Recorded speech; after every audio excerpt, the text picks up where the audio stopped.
লাগাতার নৃশংস হামলা পরিচালনার জেরে ইসরায়েলি বাহিনীর রসদ কমে এসেছে, যার ফলে যুদ্ধক্ষেত্রে টিকতে না পারার ভয় থেকে এখন যুদ্ধবিরতি চাইছে খোদ ইসরায়েলি শীর্ষ জেনারেলরাই। ইসরায়েলি প্রধানমন্ত্রী যেখানে রাজনৈতিক ভবিষ্যতের স্বার্থে গাজায় যুদ্ধ চালিয়ে যাওয়ার পক্ষে, সেখানে এখন তার দেশের শীর্ষ সমরবিদরাই গাজায় একটি যুদ্ধবিরতির পক্ষে। ধারণা করা হচ্ছে এই মতভেদের দরুন সামরিক বাহিনী এবং নেতানিয়াহুর মধ্যে আগামী দিনগুলোতে বিরোধ আরও বৃদ্ধি পাবে। ৬ জন বর্তমান ও সাবেক নিরাপত্তা কর্মকর্তার সাক্ষাৎকারে জানা গেছে, ফিলিস্তিনি মুক্তিকামী সংগঠন হামাস যুদ্ধক্ষেত্রে টিকে থাকলেও যুদ্ধবিরতি চায় ইসরায়েলি জেনারেলরাই। জেনারেলরা বিশ্বাস করেন হামাসের হাতে থাকা বাদ বাকি ১২০ জন ইসরায়েলি জিম্মিদের মুক্ত করার জন্য এই যুদ্ধবিরতি জরুরি।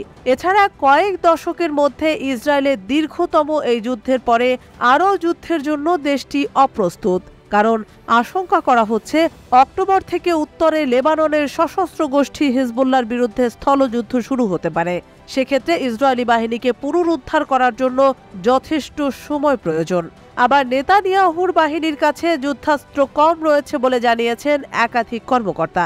তাই সব মিলিয়ে এখন যুদ্ধবিরতি ইসরায়েলের জন্য প্রয়োজনীয় হয়ে দাঁড়িয়েছে বলে জেনারেলরা উল্লেখ করেছেন।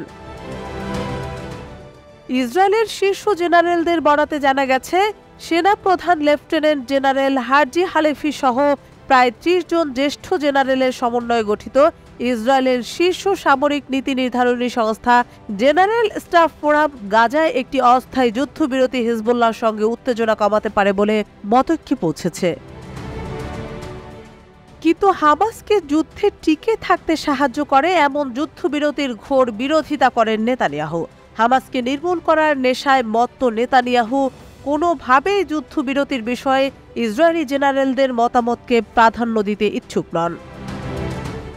গাজায় যুদ্ধ পরিচালনা সংক্রান্ত কৌশলে সশস্ত্র বাহিনীর পরিবর্তন ও নেতানিয়াহু সরকারের সুনির্দিষ্ট গাজা পরিকল্পনার রূপরেখা না থাকার কারণে সমরবিদদের মধ্যে হতাশা বাড়ছে। সরকারি দিক নির্দেশনার অভাবে গাজায় একটি পাওয়ার ভ্যাকুয়াম বা শক্তির শূন্যতা তৈরি হয়েছে। এর ফলে ইসরায়েলি বাহিনী হামাস যোদ্ধাদের একটি এলাকা থেকে সরিয়ে দিলেও শিগগিরই সেই এলাকা আবার দখল হয়ে যাচ্ছে। এই অবস্থায় সমর নেতারা প্রকাশ্যে তাদের ব্যক্তিগত অসন্তোষ তুলে ধরছেন।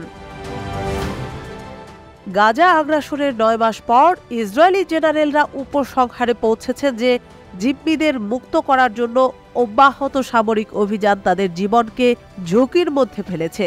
তারা আরও মনে করছেন, গাজার ভবিষ্যৎ নিয়ে কোনো সুস্পষ্ট পরিকল্পনা না থাকায় দীর্ঘস্থায়ী সংঘাত হামাসকে অক্ষতই রাখবে এবং বিপরীতে ইসরায়েলি বাহিনীর সম্পদ ও মনোবল নষ্ট হবে।